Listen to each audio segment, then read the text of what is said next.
E vamos lá.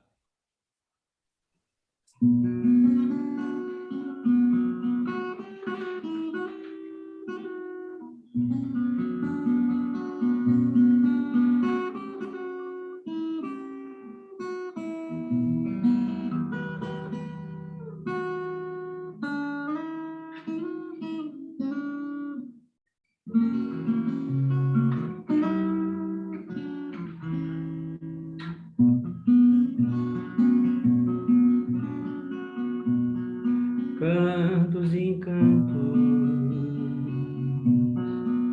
com tantos desencontros, prantos e encontros, com tantos desencantos, contos e canções, por todos esses cantos, ainda assim é pouco para tanta dor e pranto, mas conto com meu canto para mudar um tanto as dificuldades. São tantas nesses dias, todas essas dores campeiam noite e dia, mas a esperança é fonte de alegria, nos traz calor à alma, fé e sabedoria diante da grandeza do trabalho de Maria, Maria das crianças, Maria dos aflitos, das bem-aventuranças, Maria dos malditos, Maria dos suicidas, Maria dos sem lar, Maria põe seu manto para nossa dor passar, Maria do Calvário, Maria de Jesus, Maria mãe das dores, chorando ao pé da cruz, Maria mãe dos órfãos, Maria mãe de amar, Maria põe seu manto para nossa dor passar.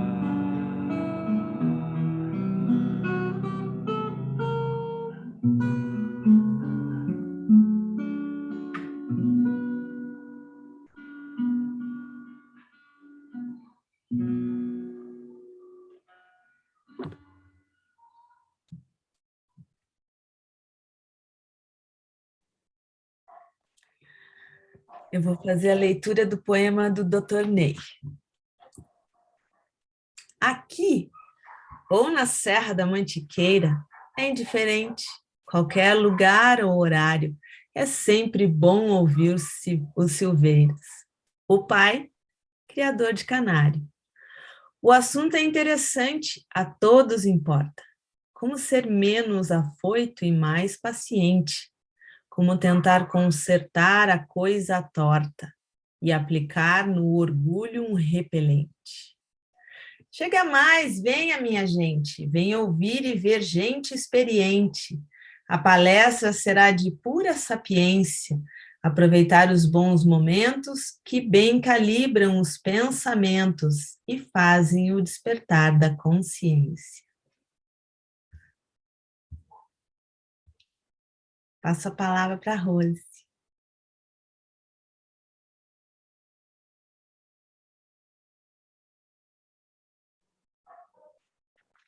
Belíssimo, iniciamos hoje essa segunda-feira, né? Primeiro com a música do Tinho Maria, que a gente ama tanto. E aí agora com o poema do Dr. Ney, né? Bem adequado realmente para a abertura da palestra dessa noite. E o item é o capítulo 17 do Evangelho segundo o Espiritismo, Sede Perfeito, no item 7, Instruções dos Espíritos, o dever, que o Dr. Júpiter pediu para fazer a leitura. O dever é obrigação moral diante de si mesmo primeiro e dos outros em seguida. O dever é a lei da vida. Ele se encontra nos mais ínfimos detalhes, assim como nos atos elevados. Não quero falar aqui senão do dever moral, e não daquele que as profissões impõem. Na ordem dos sentimentos, o dever é muito difícil de ser cumprido, porque se acha em antagonismo com as seduções do interesse e do coração. Suas vitórias não têm testemunhos e suas derrotas não têm repressão. O dever íntimo do homem está entregue ao seu livre arbítrio, o aguilhão da consciência. Esse guardião da probidade interior o adverte e o sustenta, mas permanece frequentemente impotente diante dos sofismas das paixões. O dever do coração fielmente observado eleva o homem, mas esse dever, como precisá-lo? Onde começa ele? Onde se detém? O dever começa precisamente no ponto em que ameaçais a felicidade ou a tranquilidade do vosso próximo. Termina no limite que não gostarias de ver ultrapassado em relação a vós mesmo. Deus criou todos os homens iguais para a dor, pequenos ou grandes, ignorantes ou esclarecidos. Sofrem pelas mesmas causas, a fim de que cada um julgue judiciosamente o mal que pode fazer. O mesmo critério não existe para o bem, infinitamente mais variado em suas expressões. A igualdade diante da dor é uma sublime previdência de Deus, que quer que seus filhos, instruídos pela experiência comum, não cometam o mal, argumentando com a ignorância dos seus efeitos. O dever é o resumo prático de todas as especulações morais. É uma bravura da alma que afronta as angústias da luta. É austero e flexível, pronto a dobrar-se às diversas complicações. Permanece inflexível diante de suas tentações. O homem que cumpre o seu dever ama a Deus mais que as criaturas, e as criaturas mais do que a si mesmo. Ele é, ao mesmo tempo, juiz e escravo em sua própria causa. O dever é o mais belo na auréola da razão. Depende dela como o filho depende de sua mãe. O homem deve amar o dever, não porque o preserve dos males da vida, aos quais a humanidade não pode se subtrair, mas porque dá à alma o vigor necessário ao seu desenvolvimento. O dever cresce e irradia sob mais elevada forma em cada uma das etapas superiores da humanidade. A obrigação moral não cessa jamais, da criatura para com Deus. Ela deve refletir as virtudes do Eterno, que não aceita um esboço imperfeito, porque quer que a beleza da sua obra resplandeça diante dele. Lázaro, Paris, 1863. Então, a partir deste momento, convidamos a todos para que possamos unir os nossos pensamentos, os nossos ideais superiores, e fazendo esse esforço cotidiano da nossa existência, procurarmos formatar na nossa mente a imagem radiosa do Mestre Jesus. E diante dessa grandeza tão sublime, que desceu da sublimidade espiritual para conviver no seio da humanidade terrestre, nós dirigimos a nossa imensa e profunda gratidão por ter permanecido conosco, indicando-nos o caminho da renovação espiritual, conduzindo-nos pelo caminho do bem, do amor, da fraternidade, da solidariedade cristã.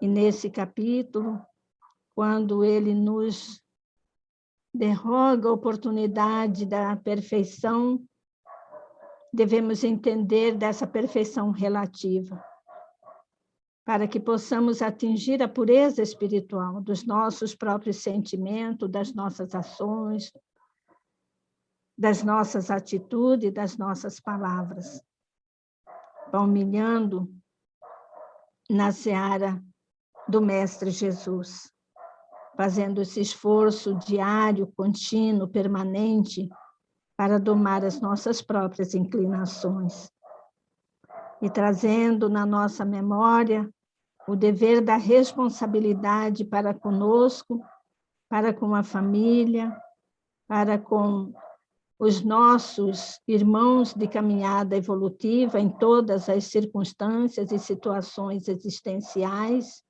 Nós também expressamos a nossa gratidão.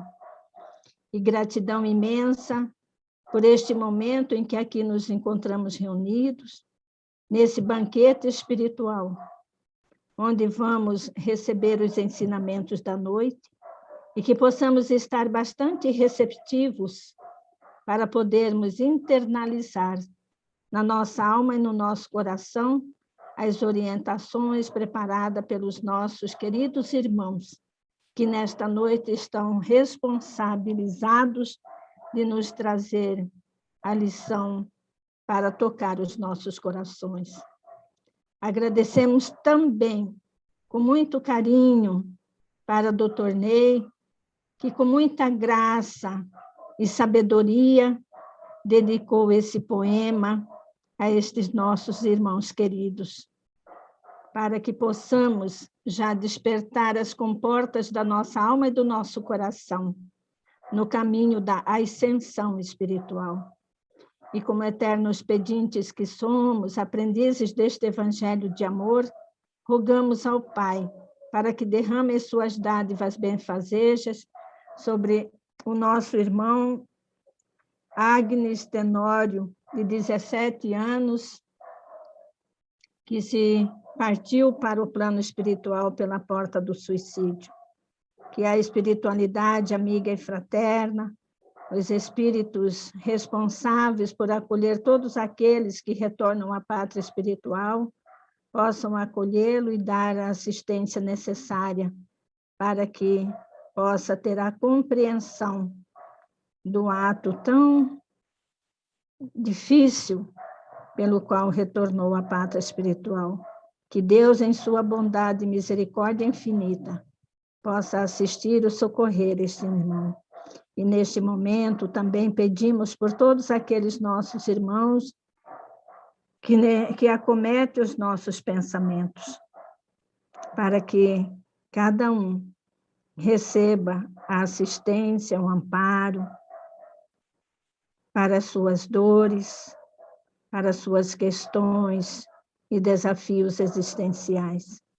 Pedimos ainda, Pai amado, com muita humildade na nossa alma e no nosso coração, por todos os nossos irmãos em tratamento na Clínica Gran Vitória, que eles possam estar bastante abertos para poder acolher e receber os ensinamentos que lhes são transmitidos, submetendo-se passivamente para o tratamento médico necessário para o seu restabelecimento físico, psíquico, mental, moral e espiritual.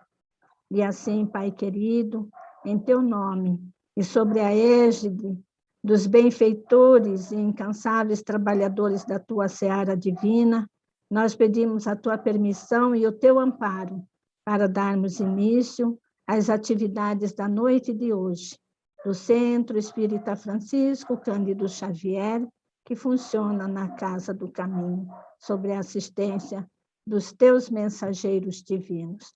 E em teu nome, Pai, nós damos por iniciados os trabalhos da noite de hoje, rogando para que a tua paz permaneça nos nossos corações, hoje e sempre. Que assim seja.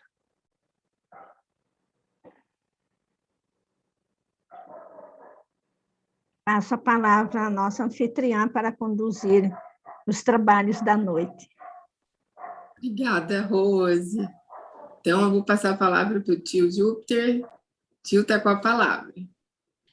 Uma boa noite, muito obrigado a todos que se manifestaram antes. A começar pela música do Tinho, que nos toca profundamente, né? Falar de Maria para nós, ouvir uma canção sobre Maria para nós, já nos coloca numa sintonia maravilhosa. Depois, a poesia do nosso poeta querido, o Ney, muito obrigado pelas suas palavras. A leitura do Evangelho escolhida para a noite de hoje, que é o dever, que vamos abordar a seguir, e a prece da Rose, né? O trabalho de todos vocês, principalmente da Jaqueline, que está me ajudando nessa tarefa. O tema é consciência, mas vamos fazer algumas considerações anteriores. Quando Jesus vem ao planeta e nos faz um convite,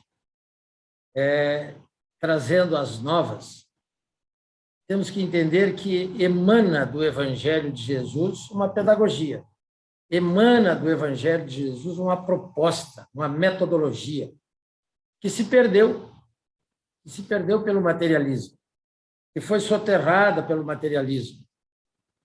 E vem, depois de vários outros avatares que Jesus mandou, na nossa época, um pouco antes destas encarnações nossas, vem o discípulo amado Allan Kardec, o professor Rivard. E o professor Rivard traz uma visão profunda do entendimento que temos que ter do Evangelho de Jesus, que mais uma vez se perdia. E logo a seguir, Maria aparece para Eurípides, e sem esquecer a proposta, porque Eurípides vem como professor na pátria do Espiritismo, na pátria do Evangelho e coração do mundo, e Eurípides estava ainda preso à proposta antiga de educação. E Maria traz e diz para ele, numa madrugada de dor: mude o nome do colégio Liceu Sacramentano para Colégio Allan Kardec. Lecione o Evangelho de meu filho, às quartas-feiras, que eu acobertarei a escola. Isso abria para Eurípides a oportunidade de estudar, como a gente viu aqui na leitura do dever. O dever é uma proposta pedagógica fantástica de tudo aquilo que Eurípides vem trabalhando conosco, quando diz que o dever íntimo do homem está entregue ao seu livre-arbítrio. O aguilhão da consciência esse guardião da probidade interior, o aguilhão da consciência, é um guardião, o adverte e o sustenta, mas ele se mostra frequentemente impotente diante dos sofismas da paixão, diante das ilusões, diante das meias-verdades, dos convites do mundo. Então, nós temos que entender, e Eurípides captou tão bem a mensagem de Maria, que ele se debruçou sobre uma proposta de entendimento da pedagogia do amor, que estava esquecida.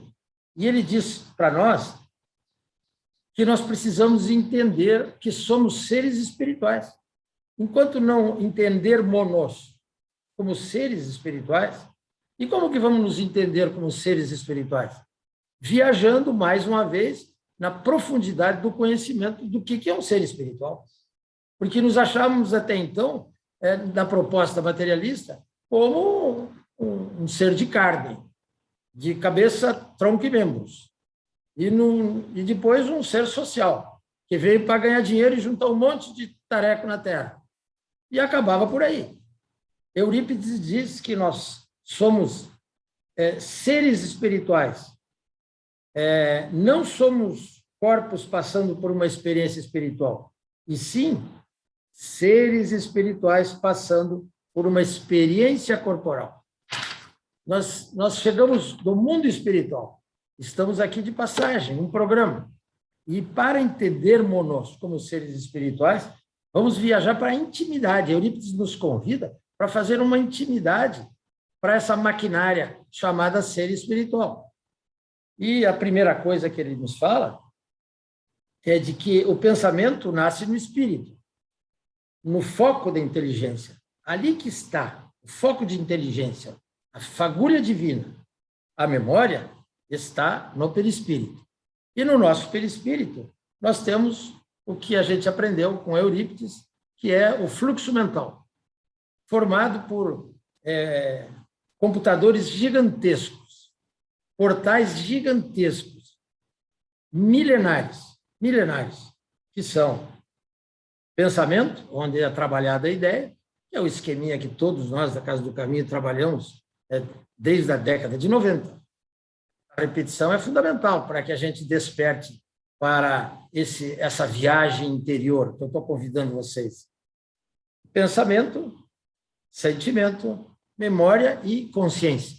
Então, o pensamento trabalha as ideias que vão nos arcanos da memória e recebem a contribuição da memória, liberando sentimentos negativos ou positivos, e a consciência, como filmadora 24 horas por dia, a consciência registra e assina embaixo, certo ou errado.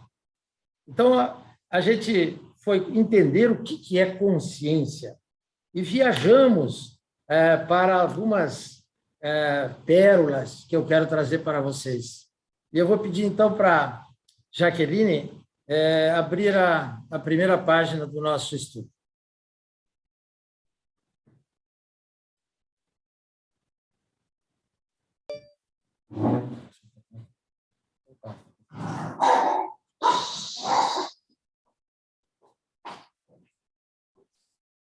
Então, nós temos aí, a gente tem que começar sempre do beabá, né?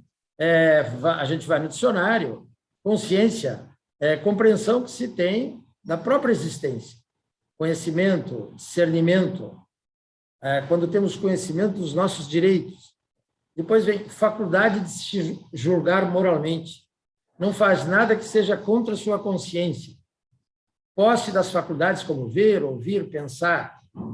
Sentido de responsabilidade. Aqui já começamos a adentrar já um campo mais profundo.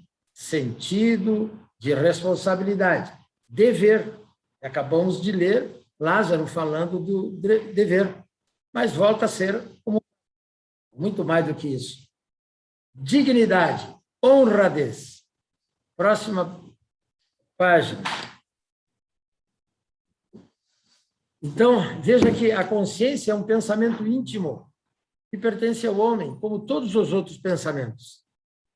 Isso está no Livro dos Espíritos. E eu gostaria de comentar que quando a gente busca em Evolução em Dois Mundos, André Luiz fala, através de Francisco Cândido Xavier, que esses pensamentos iniciais que tiveram a base da consciência nascem no período paleolítico. Então, a repetição é fundamental. A gente acha que o universo tem 16 a 20 bilhões. O planeta Terra tem 4 bilhões. O período paleolítico nasceu há 4 milhões de anos. Nós estamos, como hominídeos, milhões, saindo da caverna como hominídeos, há 500 milhões. Então, o universo 20 bi, a Terra 4 bilhões, o homem saindo, iniciando a sua caminhada como hominídeo, há 500 milhões. E o período paleolítico a 4,4, não 500, 4,4 milhões. Esse período, que é o da Pedra Lascada, se estende a 8 mil anos antes de Cristo. É o maior período de todos. É um período onde se colocavam as bases da consciência. Quando o homem sabia que, ao tomar o alimento do seu irmão, o seu irmão vinha para cima dele e ele sentia a dor de ter feito uma coisa errada. Por quê? Porque apanhava, porque tinha que brigar, porque tinha que defender.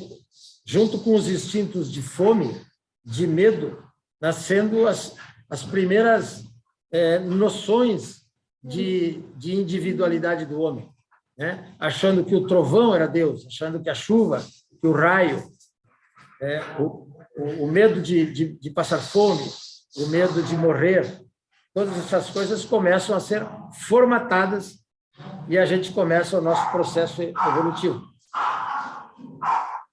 O segundo texto aí é interessante, é uma recordação intuitiva do progresso feito nas precedentes existências, resoluções tomadas pelo Espírito antes de encarnar, resoluções que ele muitas vezes esquece como homem. Daí a importância de trabalharmos para relembrar tudo isso.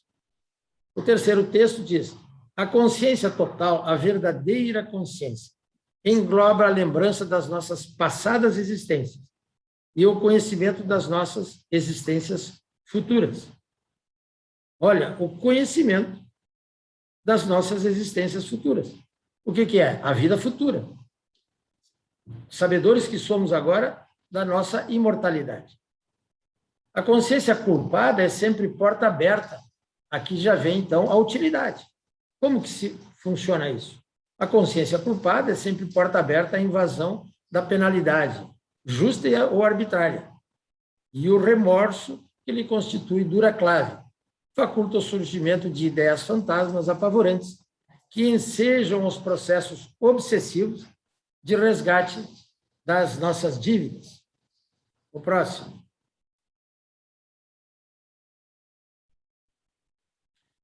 A consciência é um registro da direção divina, impelindo-nos. Então, a gente aprendeu com Kardec que é na consciência que está a lei divina.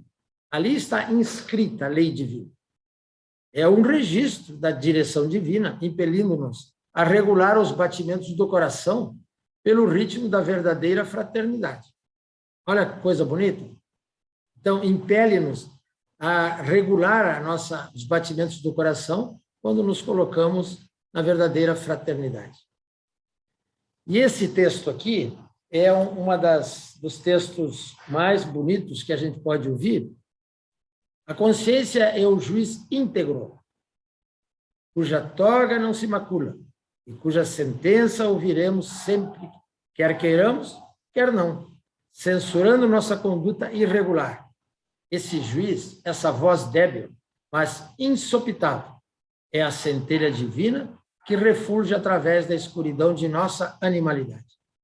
Nasce lá na nossa animalidade. É o diamante que cintila a despeito da negrura espessa do rude invólucro que o circunda. É o carvão. Né? Nós somos o carvão. É a pedra bruta. E é lá na intimidade dessa pedra bruta, desse carvão, que vai cintilar um diamante de extrema beleza. É a consciência, centelha de luz divina, que faz nascer em cada individualidade a ideia de verdade, relativamente aos problemas espirituais, fazendo-lhe sentir a realidade positiva da vida imortal, atributo de todos os seres da criação.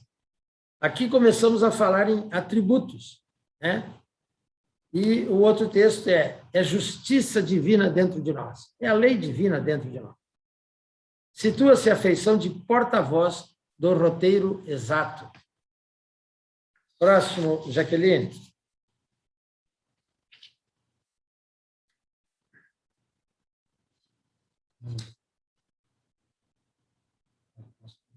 É o próximo, né? Papel da consciência. Ao estudar o ser espiritual, deparamos com os atributos do espírito, que desenvolvem atividades específicas com funções distintas, dentro do contexto de sua evolução. O papel relevante desses atributos concede ao espírito o desenvolvimento de suas potencialidades. O estudo da consciência nos permite compreender sua importância dentro do processo evolutivo do espírito. Nela estão assentadas as leis de Deus, que gradativamente vêm sendo para nós descortinadas, permitindo-nos alcançar novo estágio de progresso, estudando os atributos. Destacamos o papel fundamental da vontade, que dá vigor ao pensamento, acionando a inteligência e a razão, que contribuem com a expansão da consciência. Os atributos do pensamento e vontade exercem importante papel no processo profilático do espírito.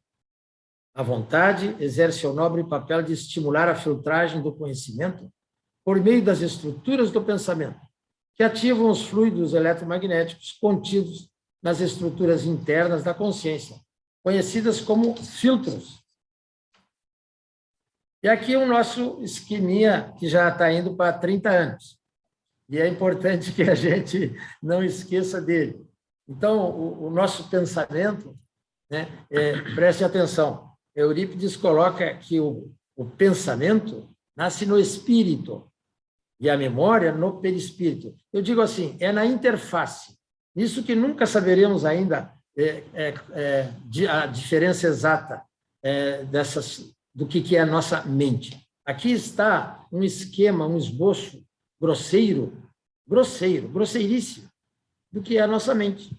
É o pensamento trabalhando as nossas ideias. A Joana de Ângeles diz que nós recebemos, por dia, através da nossa mente, 60.000 pensamentos. Nós acatamos um que outro, repelimos a maioria. Quando nós acatamos um pensamento negativo, e esse pensamento forma corpo e é alimentado pelos nossos conteúdos, nasce um processo obsessivo. O processo obsessivo nasce assim, quando acatamos o pensamento e ele se transforma numa ideia negativa e ele vai fazendo, então, corpo dentro, então ele viaja para os arquivos da memória. Estes portais aqui são milenares. E nós não temos ainda o conhecimento, nós não introjetamos ainda de que esta usina de Itaipu aqui, que se chama pensamento, sentimento, memória, consciência, ela funciona e ela está acessando arquivos que têm encarnações passadas, que têm milênios para o passado. Então, a gente aprendeu uma frase assim, quando um homem se levanta com ele 10.000 anos da sua história. É exatamente disso aqui. Mas é tão simples que eu tenho que discernir, quando eu penso de manhã, se eu vou colocar no meu café da manhã açúcar ou adoçante. Se eu vou comer pão ou bolacha. Eu uso essa fantástica usina de energias divinas para decidir essas coisas.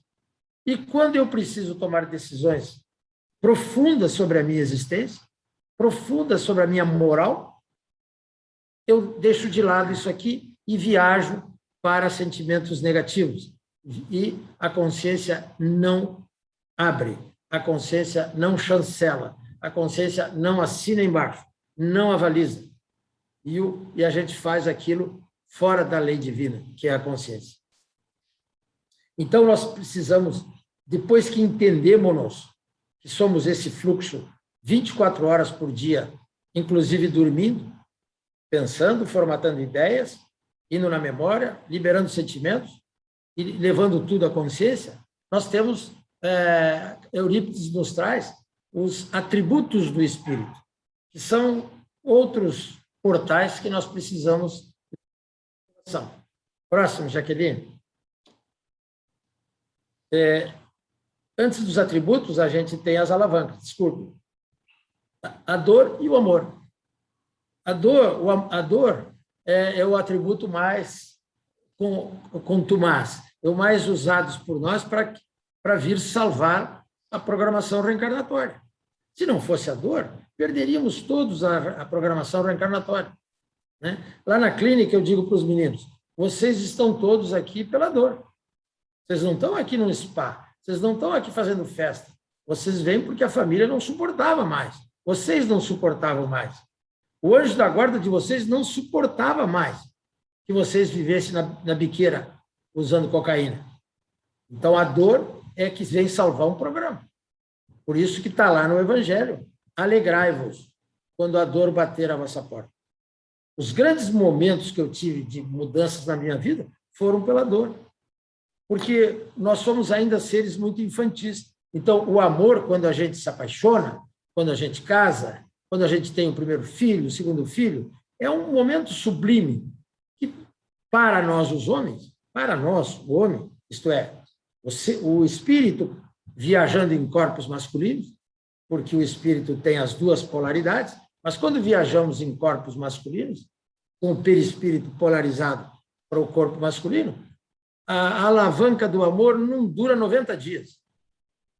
A mulher não. A mulher, exatamente por ser um ser mais elevado, o espírito viajando num programa de corpos femininos, que se chama mulher, quando ela viaja nessa programação, exatamente ela desenvolve a sua mediunidade, ela desenvolve toda a sua potencialidade. Por quê? Porque há milênios ela está sob o jugo, sob a bota, debaixo da bota do espírito masculino. Então, ela desenvolve a sua mediunidade. Por isso que nós temos 4 mulheres médiums para um homem. Mas por isso que o sistema endócrino da mulher tem mais doença do que... Então, no consultório de endocrinologia, tem 4 mulheres para um homem. Exatamente porque elas desequilibram o sistema da mediunidade, que é a pineal, a hipófise, a tireoide, a mama, a suprarrenal e o ovário. Né? Só para dar um pitaco aqui de endocrinologia, de medicina. E a grande alavanca, realmente, no estágio evolutivo que nós estamos, é a dor. Que nós temos que entender Leon Denis. A dor é uma lei. Que lei? Uma lei divina. Não é para ficar dodói, não é para ficar carente, não é para pedir colinho. A dor é uma lei que educa e equilibra o espírito. Uma das grandes alavancas da nossa história. E aí Eurípides nos traz, e é Eurípides que nos traz e nos esclarece, os atributos que ornam todo o nosso esquema, pensamento, sentimento, memória e consciência. O primeiro atributo, perdoem, eu não coloquei ali, é a verdade. E a verdade está onde? Está no Evangelho, está na lei divina. Quando a gente vê Jesus como o maior cientista que já reencarnou aqui, como ele trouxe aulas de medicina, de ciência profundas. Quando ele inaugurou lá o amor, o respeito à mulher. Quando ele olha para a mulher que ia ser lapidada e fala para ela, eu não te julgo, eu não te condeno, vai, não erres mais. Quando ele fala na medicina, o mal não é o que entra pela boca do homem, é o que sai da boca do homem. Então, o grande atributo ali é a verdade. O segundo atributo, que é o motor do nosso espírito, é a vontade. A vontade é que nos toca. Se não temos vontade, a gente não faz nada. A gente pode ter conhecimento, pode ter literatura, pode sermos eruditos, pode termos um monte de coisas. Mas sem vontade, a gente não consegue nada. E aí, eu gosto de lembrar do meu amigo Costardi, quando ele dizia que é um erro a gente dizer querer é poder. Fala, mas como? Querer é poder? Está errado. Fazer é poder. Porque querer, todos nós queremos. Todos nós queremos ser cristãos. Todos queremos ser espírita cristão. Todos queremos isso e queremos aquilo, mas não fazemos nada. Então, o poder está no verbo fazer, e não no verbo querer. Fazer é poder. O próximo é a inteligência, né? Que nós não usamos a inteligência para fazermos as nossas escolhas, né? Existe uma coisa muito interessante, que a nossa inteligência recebe informação, mas a nossa inteligência, se não tiver o outro atributo da vontade, não transforma, não agrega informação em conhecimento. Informação é uma coisa, conhecimento é outra. Então, eu posso ler toda a obra kardeciana, posso ler 60 livros, como receitava para nós, ler 60 livros e volta aqui. E ele dava a lista dos 60 livros, impressa para a gente.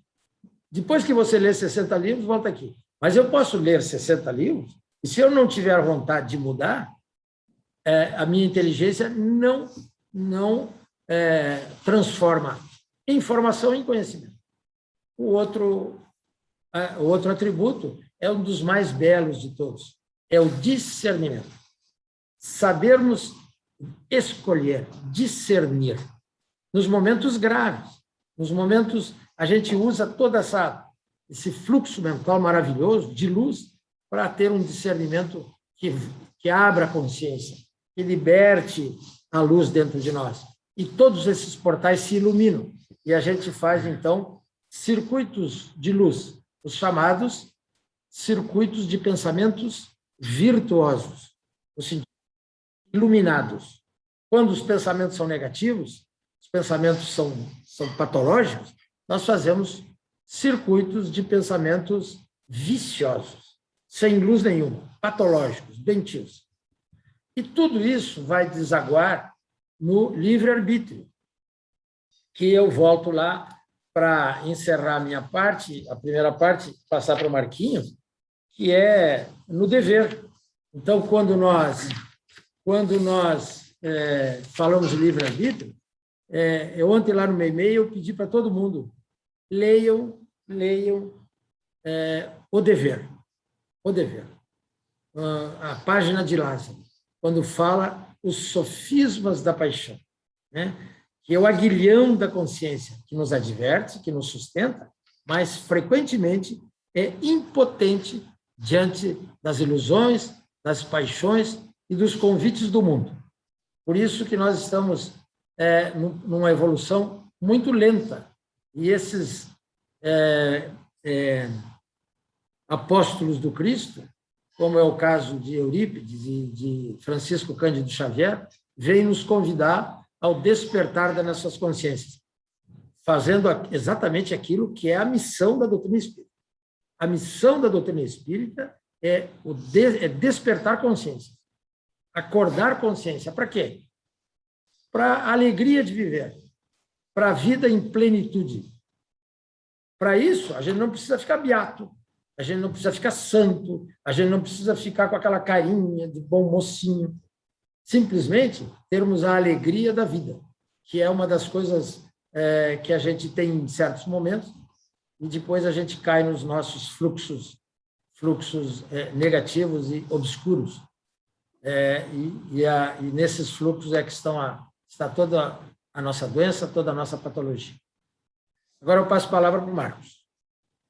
Boa noite. Difícil falar, né? Depois do meu pai foi difícil. Mas para começar, o meu pai queria que eu falasse mais sobre a parte de psicologia, minha experiência como psicólogo, e também trabalho com hipnoterapia, regressão de memória. Primeiro vamos começar por um cara chamado Sigmund Freud, né? Sing é vitória, Mund é mundo e Freud é alegria. Vitória no mundo da alegria. O significado do nome desse cara Um cara que Jung, que também é um cara maravilhoso, julgou como um ser de tanta luz que mudou o curso da humanidade. E realmente ele mudou, ele foi o libertador das mulheres. Tem muita gente que fala que ele era machista, mas foi ele que começou a libertação das mulheres para escutar o que elas tinham para dizer, até mesmo que a grande força da psicanálise é a fala. E foi uma mulher que falou para ele: cala a boca e me deixa falar.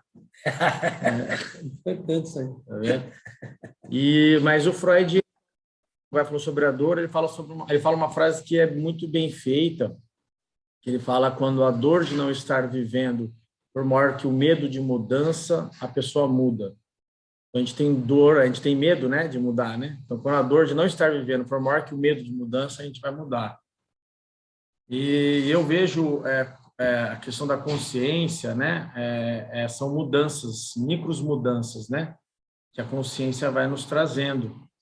E realmente ela vem em dores, né? Mas eu que trabalho com hipnoterapia, eu vejo que tem dores que são esquecidas pela memória funcional, né?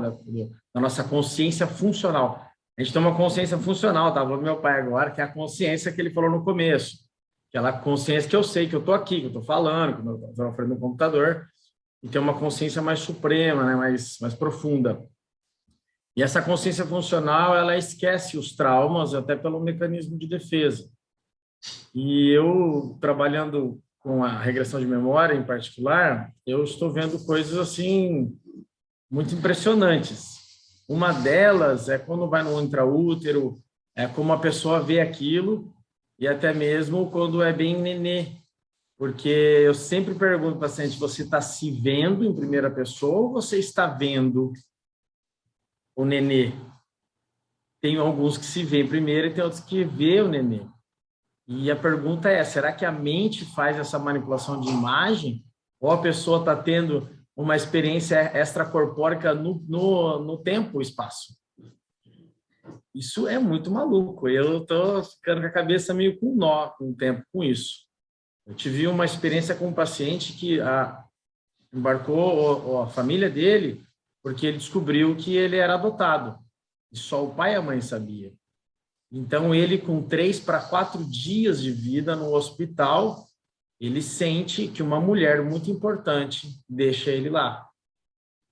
Olha a consciência do espírito percebendo esse ocorrido, né? Isso é... E eu falei para ele: você é o nenê? Ele falou: não, eu estou vendo o nenê sendo abandonado. E esse nenê sou eu. Então, isso nos traz uma ideia nova do que é consciência, pelo menos para mim. Eu acho que alguém já tinha essa informação, mas não, eu estou vivenciando isso, não estou falando algo que eu vi em livros, né? E isso me trouxe uma outra percepção do que seria consciência, né? A consciência é Deus em nós, não sei, porque como é que ele vê um nenê, ele sabe que é ele, e ele percebe que foi abandonado. Isso foi para a família dele, a mãe dele e o pai dele foi parar no consultório, eles foram lá conversar, porque o menino branco, a mãe e pai branco, e a mãe não podia... É uma história assim bem longa, mas resumidamente eles foram até meu consultório, e a mãe dele ficou maluca. Falou: mas como é que você fez meu filho descobrir isso? Eu falei: foi ele, não fui eu, né? Então, essas experiências nos trazem uma ideia de consciência muito mais ampla, né? Então, quer dizer que eu tenho um registro na minha consciência, e até tive, todos os que eu atendi, eu tive 2 só que teve vidas passadas, né? Tem gente que me procura por causa do meu pai e da minha mãe, fala assim: eu quero ir para a minha vida passada. Eu falo: olha, não é bem assim. Dá para fazer isso? Dá para forçar a barra? Vai entrar útero, vai antes, dá para forçar? Dá. Mas hoje a ética dos hipnoterapeutas, principalmente, né, vou falar da área que eu aprendi, eles falam que não pode fazer isso, que a via da emoção leva até onde tem que ser trabalhado. A sua emoção, os seus traumas vão te levar até lá. Então já aconteceu de paciente 2 vezes tive essa experiência de ir para outra vida. É bem diferente, né, de trabalhar. Mas o que eu percebi são traumas repetidos em várias vidas, né? E vem a calhar falar do Freud de novo, um texto que ele fala sobre recordar, repetir e elaborar. Ele diz que nós recordamos e repetimos tudo na nossa vida. Os nossos pais recordam o que aconteceu e repetem nos filhos. Os filhos recordam o que aconteceu com eles e repetem nos filhos deles, e assim vai. Então, eu estou cada vez mais convencido que o despertar da consciência está nas pessoas que você convive, nas pessoas mais próximas que estão ao seu redor, que é a sua família. É duro dizer isso, porque todos nós queremos fugir disso. Estar numa reunião dessa, nós estamos sorridentes, bem gentis, nós somos pessoas iluminadas aqui, né? Mas ao convívio da família, a coisa muda. O Marquinho não é tão legal assim, o Marquinho é chato, é cheio de problemas, né? Então, a família que nós nascemos é exatamente o bloqueio que nós temos que desbloquear. E o meu propósito de vida tem intimidade com o meu bloqueio. E eu vejo isso. E eu atendo pessoas. E hoje mesmo atendi 4, 5, lá na clínica foram 4, mais 5 aqui, foram 9 hoje. 9 pessoas eu atendi. As 9 foi a mesma coisa. O bloqueio está na família. Os problemas em casa. Problema de relacionamento com pessoas próximas. Eu sou muito legal, eu sou muito gentil na igreja. Eu sou uma pessoa iluminada. Eu falo até brincando que você vai na igreja, o povo flutua baixo, assim. Chega com asas, mas em casa as asas caem e é bateção de porta e fala coisas rudes para aqueles que vieram junto com você nessa jornada. Então, despertar da consciência, para mim, e eu queria trazer isso aqui, é o convívio familiar. É aí onde todo mundo foge. Todo mundo quer fugir disso. Não vou falar todo mundo, mas 99% quer fugir, porque é difícil. É difícil. O fácil é eu ir num grupo e eu ser legal lá. É eu falar bonito lá. É eu ser espiritualizado lá. É eu ser um cara iluminado na igreja que eu vou. Mas dentro da minha casa, eu não consigo. Então, o despertar da consciência é isso, para mim. Eu queria deixar só essa. Obrigado, gente.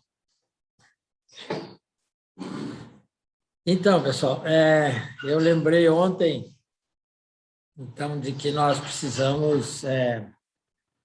lembrei ontem lá no meu e-mail que quando eu falei com o presidente da Federação Espírita Brasileira, que veio aqui, o Godinho, eu falei que ia dar mais uma tarefa para ele. Que eu sabia que ele estava muito atarefado, mas que ele precisava dar uma força para as escolas espíritas, a educação espírita, né? Aí eu falei para ele, e eu queria deixar aqui também. Será que Maria, quando naquela madrugada de dor, se aproxima de Eurípides e psicografa aquela frase, aquele texto, pequeno texto, lecione o evangelho de meu filho às quartas-feiras, que eu acobertarei a escola? Será que Maria se enganou? Será que Eurípides se enganou? Né? Então, e aí eu lembrei de uma historinha do Irmão X, que eu não tenho certeza, mas acho que é de Irmão X, para encerrar a nossa história, de que o apóstolo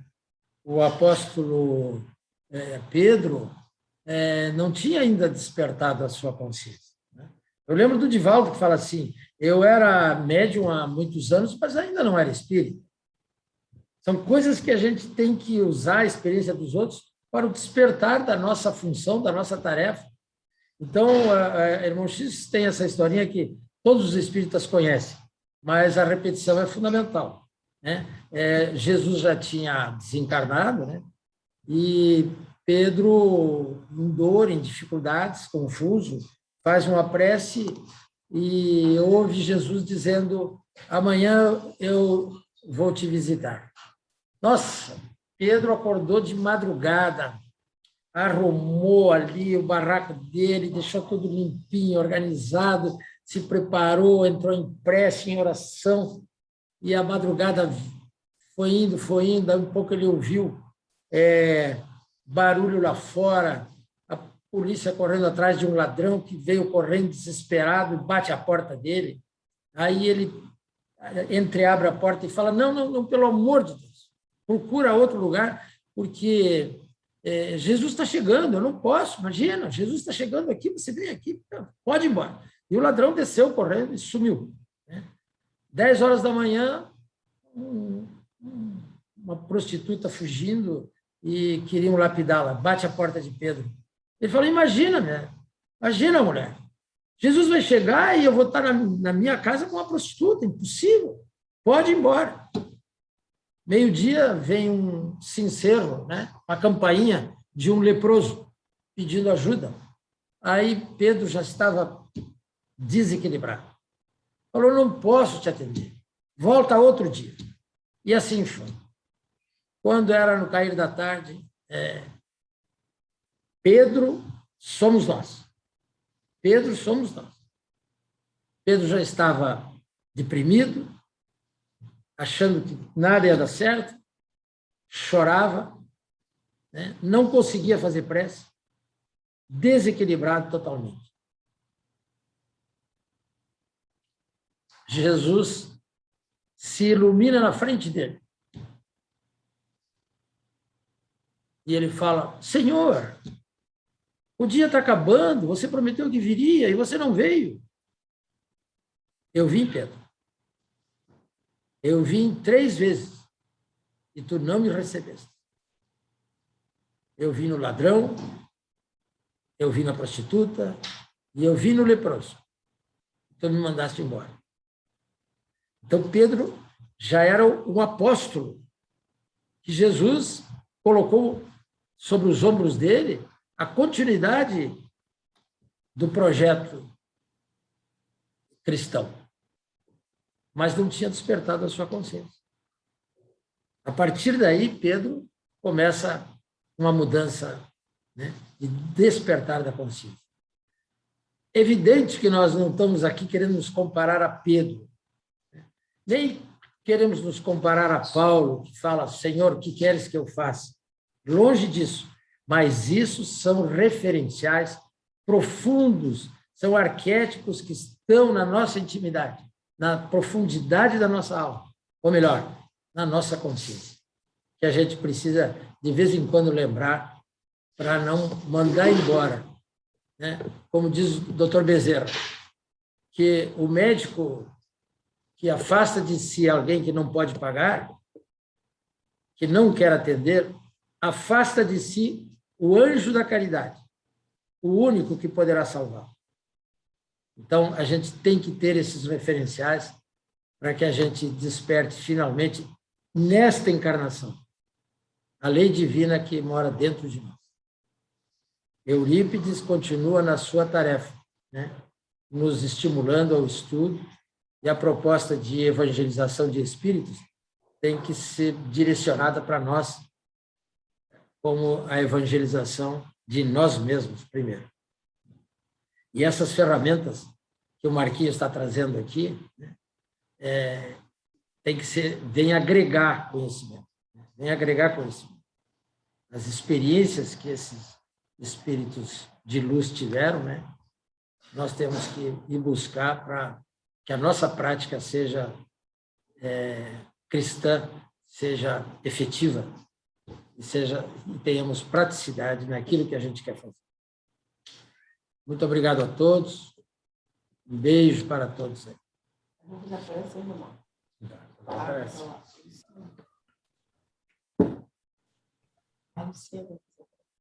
Obrigado pelos aplausos. Você viu que foi para mim os aplausos. Nós agradecemos. Em nome do grupo, eu quero agradecer pela palestra de vocês, pelo diálogo, pela chamada, né, para essa reflexão dessa noite, dessa consciência que acho que a gente tem que ter cada dia mais do que nós estamos fazendo aqui e quem nós somos. Para mim foi esse o recado, assim, quem eu sou, né? E o que essa experiência, onde essa experiência me colocou, o que eu estou precisando desenvolver aqui, né? E a gente muitas vezes passa ao largo de tudo isso, como o Marquinhos bem lembrou, né? Dos maiores compromissos são os que a gente negligencia e valoriza outros que muitas vezes são para alimentar a nossa vaidade, nosso ego, né? E que nos levam ao fracasso de novo, né? Repetindo a mesma coisa que muitas vezes a gente já fez. Então, acho que enquanto estamos a caminho, que é a nossa realidade, o lema da Casa do Caminho é educar para despertar, eu acho que vocês hoje cumpriram essa missão da Casa do Caminho, que é de levar a gente à reflexão, que é esse chacoalhão do despertamento, né? Que a gente tem que ter, acordar para a nossa realidade, né? Então, muito obrigada, em nome de todos nós. Depois vai abrir o microfone para todo mundo que quiser falar. E a nossa querida Lucinha vai fazer a prece final. Eu vou passar para a Lucinha.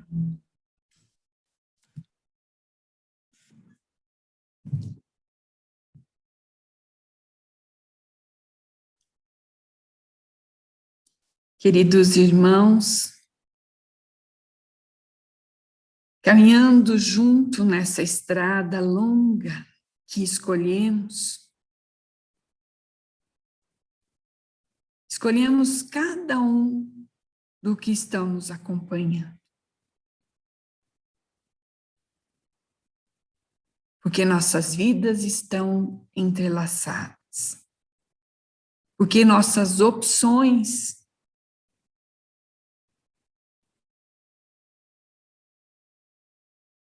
se confraternizam. Somos como uma rede, um ponto ligado ao outro, para podermos formar um todo. Não há como caminhar sozinho. Precisamos estar sempre com as mãos estendidas.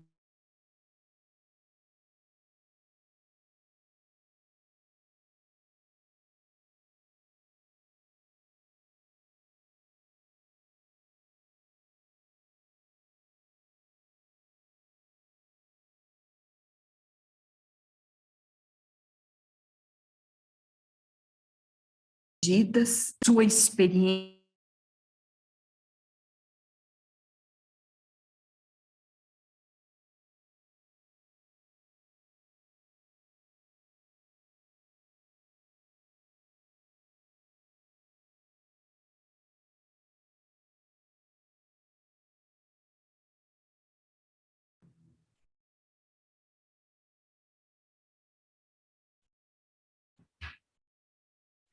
A Lucinha travou, né? Ela está com problema, gente. Então, valeu a vibração, né? Que veio na nossa direção, dos nossos lares, da prece dela, né? Acho que ela nem percebeu. Acho que não, Kátia, caiu a internet mesmo. Caiu, né? Ela estava com problema. Ô, Tinho, posso pedir para o Tinho fazer uma música para a gente, Tinho? Olha, Vamos terminar. Isso. Que a música Obrigada. leva aonde a gente não conseguiu com a palavra, né? Sim.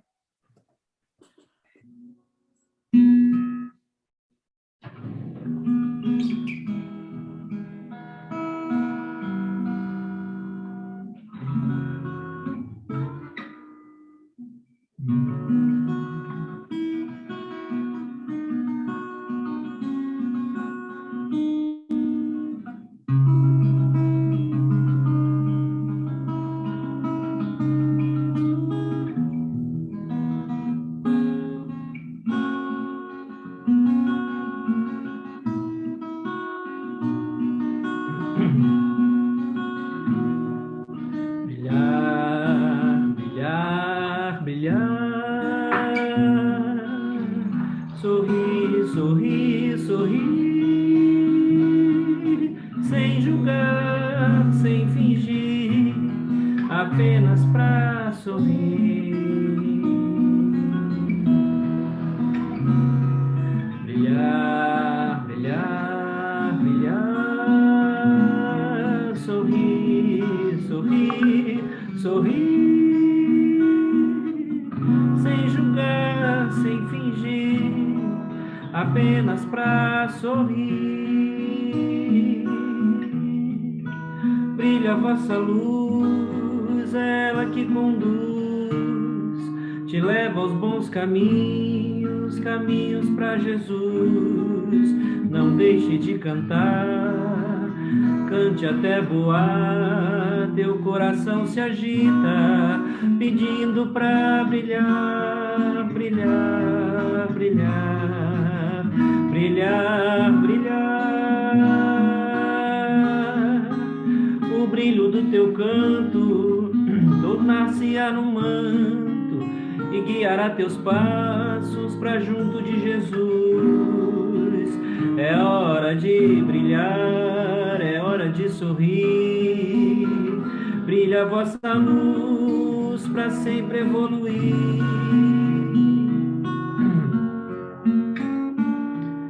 Brilhar, brilhar, brilhar, sorrir, sorrir, sorrir, cantar, cantar, cantar, sentir, sentir, sentir.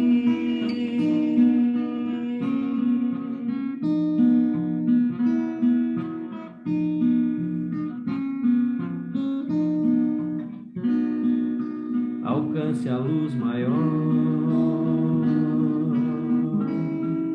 com o brilho do teu canto, e cante o teu melhor, encante com teu canto.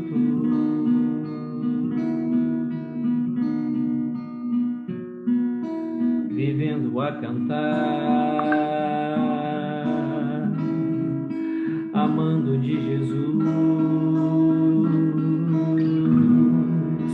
nascemos para brilhar, pois brilha a vossa luz.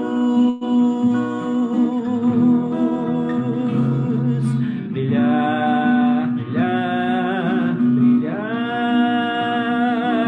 sorrir, sorrir, sorrir, sem julgar, sem fingir, apenas pra sorrir. Brilhar, brilhar, brilhar, sorrir, sorrir, sorrir, sem julgar, sem fingir, apenas pra sorrir. Brilha a vossa luz.